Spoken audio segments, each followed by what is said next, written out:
And I'm gonna be honest, I was kind of dozing in and out throughout the show, so but I liked this one. So marijuana. No, I love that. Also, no, it's called the quality of the show was shit. Yeah, I said I watched the whole thing. I watched the whole thing 'cause I had to watch it anyway. But after the match, this is what happened. D'Angelo headed to his restaurant where Obafemi had taken his seat. The two nearly came to blows, but Femi said he would save it for Sunday. So that was the go home. Like D'Angelo left the match because Obafemi was in his special seat in the restaurant for the Don. Like, come on, dude. Yeah. I did like that. I did like that segment though. Yeah.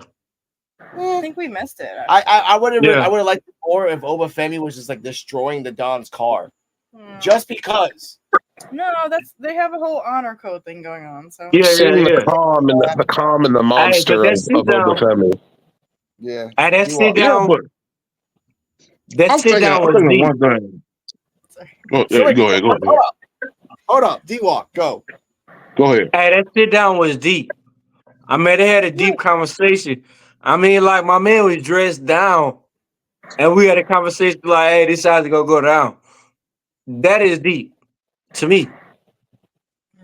But before anything happened, like I said, ain't nobody never seen Obafemi like dick down and nothing like that. Though Obafemi, he was like, "Hey, I'm gonna come to your spot, and I'm gonna be dressed down, and I'm gonna talk to you how I want to talk to you." That's how it went. Yeah. Damn, I wish I had seen this segment. We'll see it later. But it was again. I saw clips of it. What were your thoughts? What? Which one? Did you see it, Mr. Kane the Destroyer? Kane, what were your thoughts? Hold on. I think he saw it. Anyway, okay. Next subject. They Bleacher Report gave it this whole segment a nice little B. Next up, B minus. See, I'm B very on minus. par with the ratings today. This part is gonna piss me the fuck off. Oh man. Yeah, you know what this is. Wesley and Zachary Wentz. Next subject. Yeah. No, I gotta say it. I gotta say it. Talk about it. Going on audio, ladies and gentlemen. Wesley comes out. Zachary Wentz comes out. 6 NXT superstars that dress up as security comes out. Yeah. 2 referees come out. Wesley says in the abridged version, let me see, I got it right here. Lee had to earn a chance to be a top heel in NXT, but again, he did not come out believable in his promo. He said that he's an NXT superstar and Zach Wentz is a TNA wrestler. Zach Wentz bring up the fact that he took care of him during the injuries, that when his wife couldn't take care of him, and it was just very. Wesley was trying to portray himself as a villain, and it didn't come out good. Zach Wentz wanted to portray himself as the baby face, but he kind of looked like a rapper when he kept moving his hands around. Yeah, you noticed that too. And the security didn't jump in, the refs didn't jump in. So this was just a waste of time, effort, money, resources, and people. All right. It was. Because they didn't fight. Now, hold up. I did see that. I did see that. Yeah. It was like a waste, bro. Because Wesley it was kind of like he was looking down on his partner that was actually his day one. Yeah. You know what I'm saying? He was just looking down on him. It's like and to myself, I'm on a different level. Yeah, motherfucker, what level you on then? I'm trying to figure it out. That's what sucks. Like they're setting him up to lose. So here's the biggest thing that I got from that whole thing, from that whole shit show that they did with that interview with the two of them, was the fact that if you didn't pick up on it throughout the entire thing, Wesley was shitting on TNA. Oh yeah, shitting on TNA. This is why I said the battle lines will be drawn very shortly for this rivalry between TNA and NXT. Yeah. Now, I can believe that shit, man, because the way he did it, he just sounded like he was just way more superior to bruh and bruh and Bro, it was crazy because to me it's just kind of hard for me to believe that he's a heel. To me, he gotta come on with it a little bit more. No, he Yeah, does. that's You're what I'm right. saying. Like he's not a heel to me. I wanted him to be a winner, you know. Yeah. And then Yeah, they're swiftly turning him the opposite direction. man. I mean, to me, it's just kind of hard to believe that he's a heel. It just because he's very bad at it. I mean, he tried and stuff like that. He trying, but at the same time, I just little rascals. Come on, man. Come on, bro. Yeah. Zach Come on. once said it, like he's the most sensitive person on the planet. So Yeah, yeah. Here's And during that whole thing, that what bro said. He said, bro, he said you the most sensitive motherfucker here. true. True. And Man. yeah. And here's the part that Bleacher Report, and none of us have said this, that Bleacher Report kind of put on here. Add on to it that Lee's most it does not help that Trey Miguel has been almost forgotten in this story. Wesley super kicked him in the face, and not once in this interview was his name brought up. In this whole interview, you kicked your friend in the face. Nothing. And you're right. The more they crap on, and it's a weird thing. In one segment, you crap on TNA, but in another segment, people love TNA because of Joe Hendry. So it's a very thin line. Joe's right. It's a very thin line between making a war between TNA and NXT and then just like polar opposite shitting bipolar girlfriend at a party. It's like sometimes she's happy and at the end of the party she's throwing shit at you for no reason, just because you just grab some chips at the same time next to a girl. Next segment. Next segment. Personal thing. Sure. So shit happened to me, bro. Anyway, Rosemary. yeah. Oh, okay. They got a C, by the way. Next segment is no. Yeah, next segment is Kaylani and Joni versus Rosemary. Kaylani demands Wendy Chu to come out. Wendy Chu comes out on the screen, points someone to go out, and it's Rosemary, which I've only seen my second time watching her fight. Joe, you're more of a Rosemary aficionado. Please explain this match because I don't want to say because I remember the whole match. And this thing only lasted about 5 minutes. And this was a very sad 5 minutes. Rosemary went through a lot of changes in her career. Yeah. But she is a recognizable female wrestler, not only in TNA, but just around the world. People know who Rosemary is. Around the world. And I feel like Rosemary, as talented as she is, I feel like they kind of overshadowed her and let Kalani Jordan get a win. But at the same time, they didn't have to do that. They could have had an interference to where it wasn't a clean victory. Kalani could have won by DQ. They could have had Wendy Chu beat the shit out of her, put her in the choke or whatever. And we could have got the same results that we got with Rosemary not losing the match. Exactly. Talk to him, bro. Talk to him. I mean, it doesn't make any sense the way that they did things. No, it did not. Not at all. Not at all. And that was one of the matches that I watched because I'm a Rosemary fan, and Rosemary, she can go, bro. Yeah, she can go. Yeah. And I told y'all last week Rosemary was going to be on NXT this weekend against Kalani. But look how she lost. Look how she lost. Shittily. No, it was not.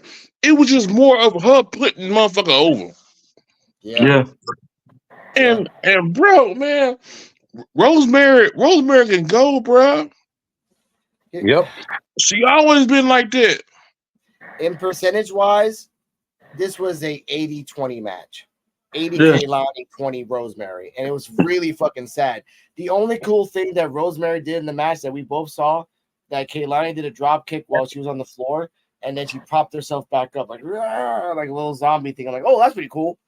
And that's it. And Kaylani did her special on Rosemary's legs. Not her body, not her torso, but her fucking legs. Go on, girl. Yeah, I mean, Rosemary was all right in this match. This was my first time seeing her, and I was like, low-key have saved. So not a fair rating. If that's your first time seeing Rosemary, man, Yeah. you're gonna have to go and look Yeah. up Rosemary. Rosemary is YouTube a some beast. stuff. I will. But for this match, like, it's more so Kaylani that I'm judging, because my opinion of Hurricane is that, like, she's the golden child, and every time she comes out, it's like, yes, she's kind of adaptable, and, like, you know, that's her fighting style, and I respect that. But yeah, it didn't feel like she deserved this win. It was very like, She didn't, it just bro. reminds me of the main character. I was telling Alex that she reminds me of the main character from Glow, who plays like Miss America, like Miss American Pie, and she's like, "Yeah, I won, woo!" Bro, Yeah, Rosemary, no. The way they did that shit, bro, it was more of Rosemary putting her over, bro. That's it. Because I was expecting so much. And the match was so fast. It was fast. 5 It was minutes. fast. I told you. It was fast. I thought it would have been Man, nice. Yeah, I thought it would have been nice if like she had to fight Rosemary before she had to fight Wendy. So it's like you just got your ass kicked, and now you got to fight Wendy. Nope. yes. And then Rosemary is dark as fuck. She always been dark as fuck.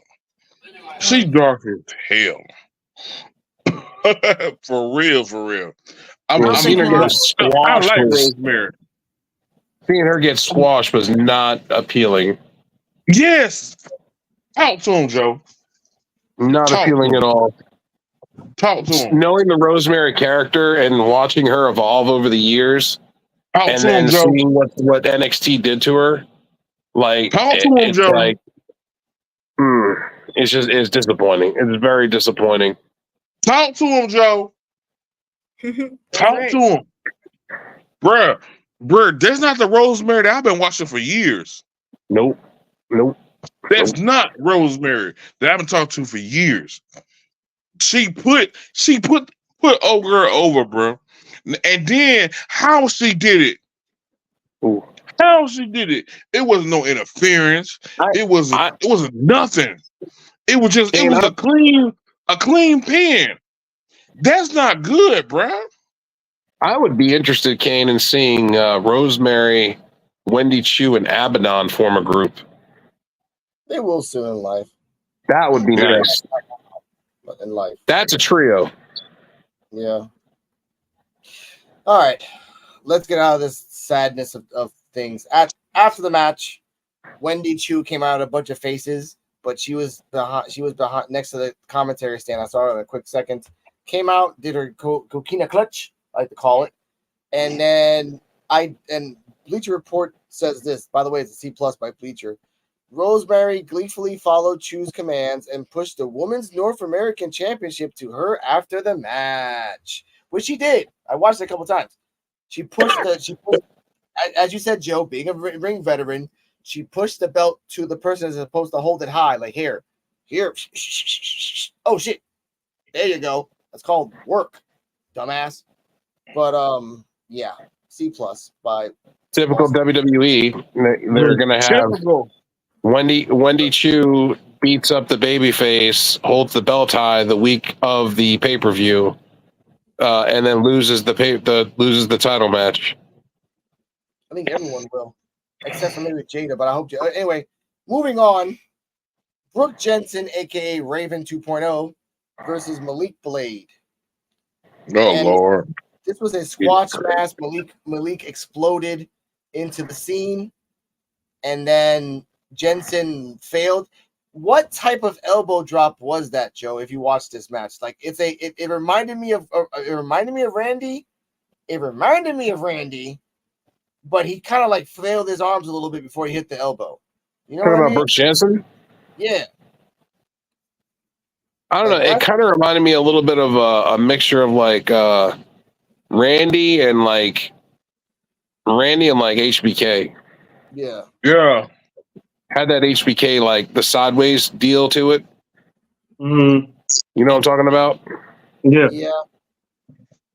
That's what it kind of like the way that he moved his hands on the way down reminded me of HBK, but a little bit of Randy, because Randy sometimes he would flail his arms, not so much, but he would kind of do it sometimes. I'm like, okay, he's honoring the classics, which I understand this, but this is something that Bleacher Report said, and I want to say this. The story made sense, but the action was fairly flat. Jensen is still not completely selling this loose cannon character. He just doesn't have the necessary menace. And I actually agree. Because he's not showing the menace side anymore. He just fights with a guy up backstage. Because again, I was gonna say this: Eddie Thorpe was showing off his video of himself to girls, and everyone was loving that. Joe's most hated character, more than Orange Cassidy, Ashanti. Pocket. I'm sorry. I'm sorry. Pocket. I'm sorry. I'm just putting it out there. I'm sorry. I'm just putting the facts. Ashanti, the coat grabbing Adonis, trying to steal fucking people's spotlight anywhere he can. Anywhere. And I actually will say that's true, because before Jensen beat up the Friends, Ashanti was coming up to Eddie Thorpe. Hey, tell me your pan, man. Tell me which girl's yours, and I won't fuck with. Like, oh, they're all just friends. They're all just friends. Yo, tell me how you do it. If you're trying to be like HBK in the history of HBK has never gone up to a guy and said, "How do you do it?" For real. Never. And if you watch in the background, you could see Malik Blade going into the training room, and then Brooks Jensen walking in with the chair and hitting him. No, that wasn't Malik Blade. That was Malik Blade's partner. Oh, Coffee. Yeah, that was his partner. Got his ass kicked, and then Malik Blade came out by himself and did that to Jensen. I thought it was Kofi Kingston at first. I was like, why is Kofi Kingston on NXT? You're for real. I'm not saying that. Oh my god! Hey, but I ain't gonna lie. Kofi got he's gonna have his own problems, bro. Yeah, with the turn. With the turn with Xavier. He's gonna have his own problems. There we go. His name is Idris. Yeah, Jensen attacked Idris Enofe backstage. Bronco Nima and Lucian Price confront Hank Walker. What the fuck? OTM. Fucking names like that. OTM confronted Hank and Tank, and then they're setting up for a match. Now, what are your thoughts, Dennis, on OTM versus Hank and Tank? To me, OTM versus Hank and Tank. OTM is a better tag team to me than to me it's like Hank and Tank is like Otis and what was his tag team? Tucker. You're talking about Heavy Machinery, right? Yeah. Heavy Machinery. But OTM is a new tag team. That's Crime Time 2.5. Yeah. OTM is a new Crime Time, but they don't really have no good the new tag teams. You were gonna say they have their own like. Oh my god! They don't have no tag teams like that's independent like that. I thought you were gonna say they ain't got no new crimes. I was like, that would have been funny. No, but they don't have no new gimmicks. Nope. I mean, the gimmicks they doing is trash now. Yeah. The gimmicks they doing, Prime Time did it already. You think OTM is any better? Shout out, like, we seen Crime Time. Me and Joe, we seen Crime Time. We seen the Grime Squad, man. We seen all that. We seen all that. Like, there's nothing new that we seen.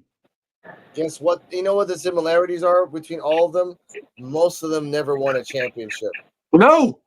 JT, and it made me mad because I been like Joe. Ooh. I've been trying to get like, you know, Joe, you seen JTG, he got his own YouTube, and I've been messaging him, and I've been sending him messages and everything, and he never replied back. But no, I'm not tripping off that because we trying to get back to before OVW. Like he never mentioned anything about OVW when he wrestled Brandon, and he wrestled Brandon a lot.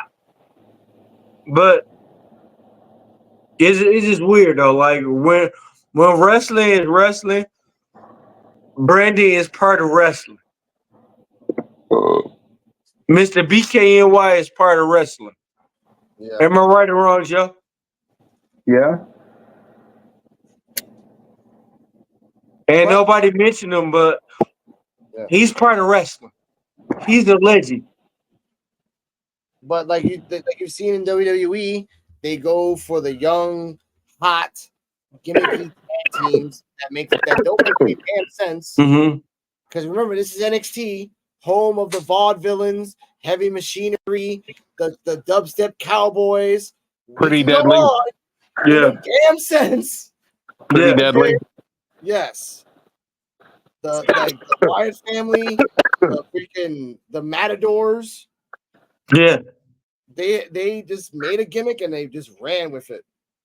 Yeah. OTM is just crime time. They can work, they can get in their back, Exactly. and that sucks. So you know about Crime Time. So you looked up, like me and Joe used to go and look and watch them wrestle at LVW. Before they were Crime Time. Me and Back when Jonah they sat were there.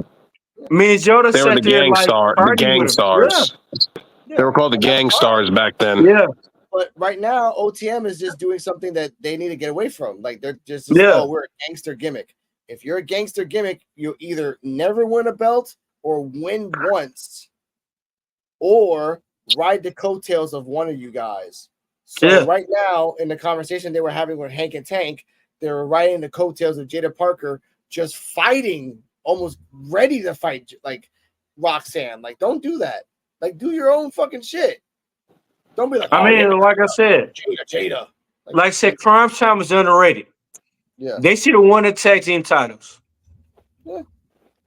Uh, They probably will, probably not, because I don't. Who the fuck is the tag? Oh yeah, Chase U are the tag teams. yeah. So that's you know. Speaking of Chase U, No, but Crime Yeah. Time should have won the tag team title. They should have beat Deuce and Domino. But like I said, on the other hand, like the era we grew up in, like the Spiral and all of them was great wrestlers right there. Mr. BKNY, Prime Time, them was good wrestlers right there in our era right there. Yep, Tony It Man. would never. Well, I guarantee you, I promise you. West Draven. Yeah. Tommaso Ciampa was in that set. I guarantee you, Brandon, Mr. Kaplan, BKNY, he was a consistent wrestler. He Who else was in that? everything he did was consistent. He made sure like his finisher was dope. He made sure like I got this. My finisher was to a pinpoint. He deserves his flowers. Am I right, Joe? No, you are. I just talking about NXT right now, though, man. We're talking about. No. I know it's love for wrestling. But- That's what we call it. But he would have been a good part of NXT. He would have been killing it right now. I think they would have tried to dumb him down too much. Yeah. And you guys can talk about that on the PWF on Saturdays at 9:30 p.m. Check us out on all the channels. All right. So Next up, Nate. I actually like this Chase U University segment backstage. I do like that the sweater guy, I forgot what his name was. Every segment they're bleeping him out. Like last week was holy shit.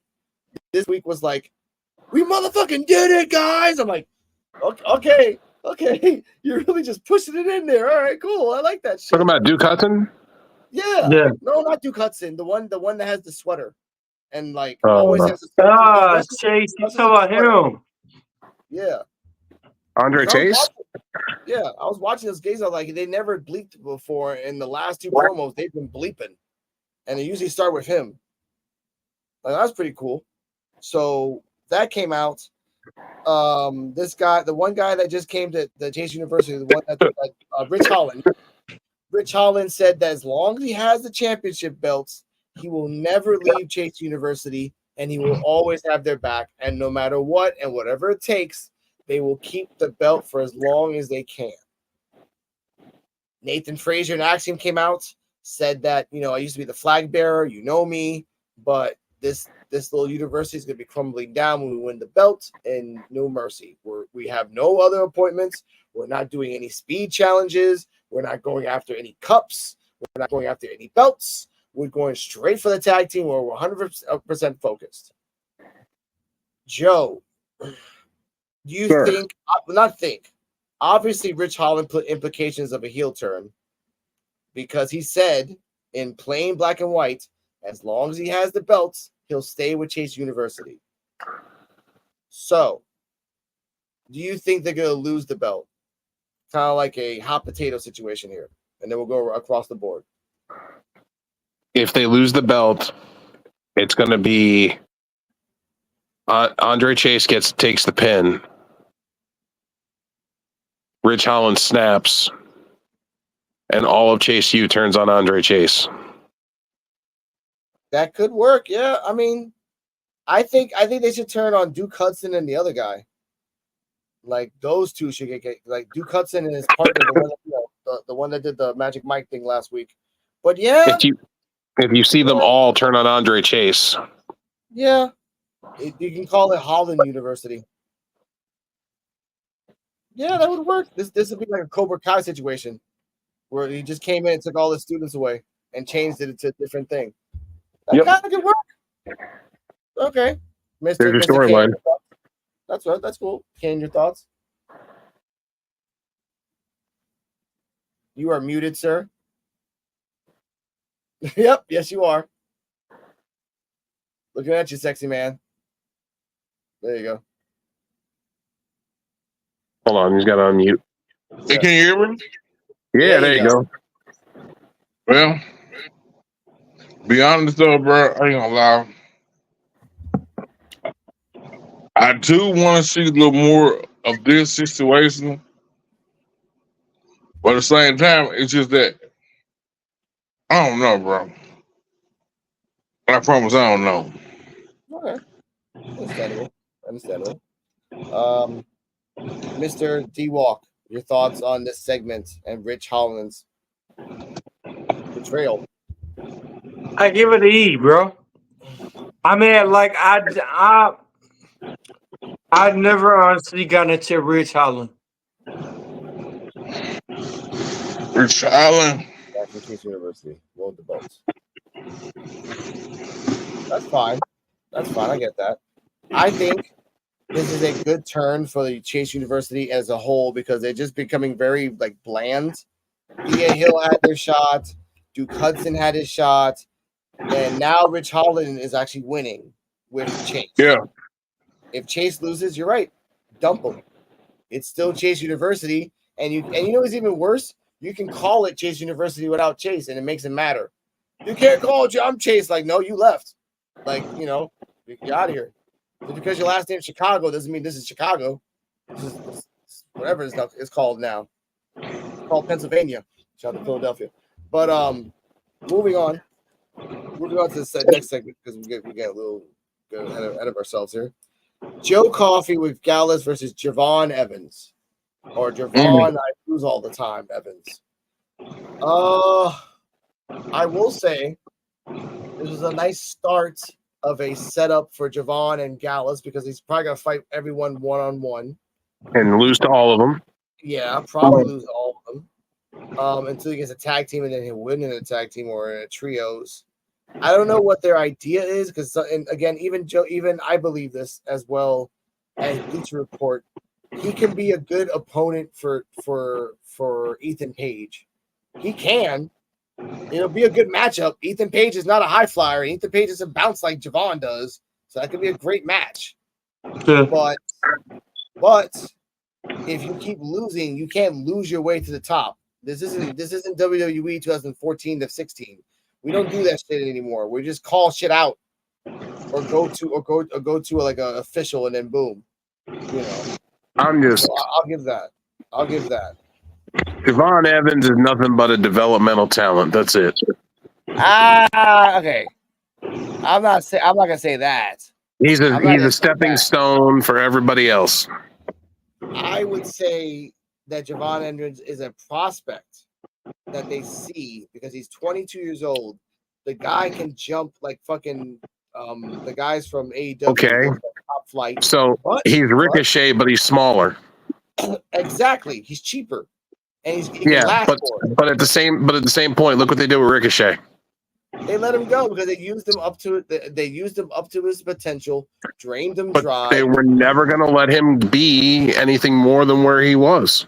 He was mid card, and that was it. Yeah, but it took Ricochet 8 years to figure that out. That's on him. Hopefully, Javon will take less time to do that, but most likely Javon will take about 4 years until he realizes that shit. So that's on his ass. That's not anybody else's. Javon needs to realize to get a good lawyer, get a good representative, and